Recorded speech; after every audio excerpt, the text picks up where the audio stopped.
Pelatih Madura United, Fabio Lefundes, menilai timnas Brasil datang ke Piala Dunia 2022 dengan skuad yang lebih matang. Berbeda dengan edisi sebelumnya, pemain andalan Brasil saat ini terlihat jauh lebih dewasa.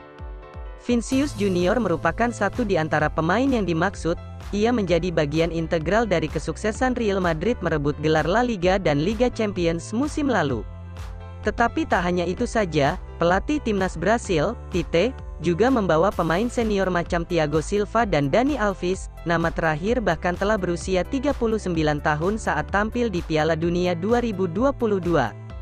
Saya sangat suka memiliki pemain yang lebih berpengalaman dalam satu skuad untuk bersinergi dengan pemain muda. Pemain berpengalaman seringkali dapat membantu pemain yang lebih muda mengelola tekanan yang mereka alami, ungkap Lefundes.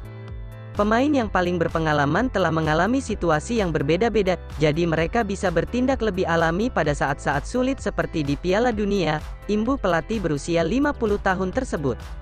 Walaupun yakin timnas Brasil bakal mampu merebut mahkota juara Piala Dunia untuk kali ke-6, ia menyoroti pos bek sayap yang dihuni Dani Alves. Lefundes menilai untuk saat ini, Brasil tak diberkahi pemain terbaik di posisi tersebut.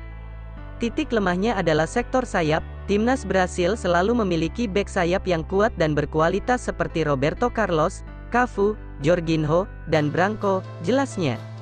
Tetapi kali ini fullback Brasil bukanlah yang terbaik di dunia seperti dulu, tambah pelatih berusia 50 tahun tersebut. Meski begitu, Fabio Lefundes paham mengapa Dani Alves tetap mendapatkan tempat di timnas Brasil. Pelatih asal Brasil itu yakin, Tite bersama jajaran pelatih mampu menutupi kelemahan tersebut, atau bahkan menjadikannya kekuatan.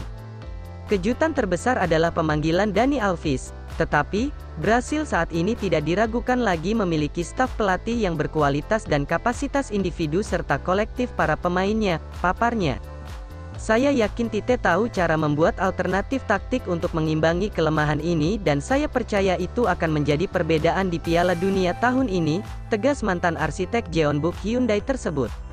Timnas Brasil akan memulai langkah di Piala Dunia 2022 dengan menghadapi Serbia di Stadion Lusail, Jumat tanggal 25 November tahun 2022, dini hari WIB.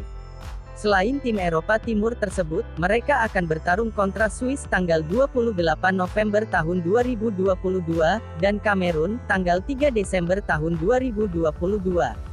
Di atas kertas, Neymar DKK tentu tak akan mengalami kesulitan berarti untuk lolos ke 16 besar dengan status juara grup.